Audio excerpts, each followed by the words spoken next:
そうそうそう。で初黒してる時に後ろの灰色が見えるわけ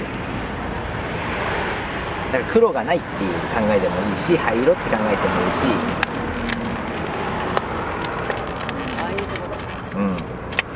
それは捉え方を各自でこう覚えやすいのにして。セグロの裏側見てみたい。見てみて。あ、今いいね。すごい見る方がセグロ見えますよね。一生懸命見せてる。ほらほら。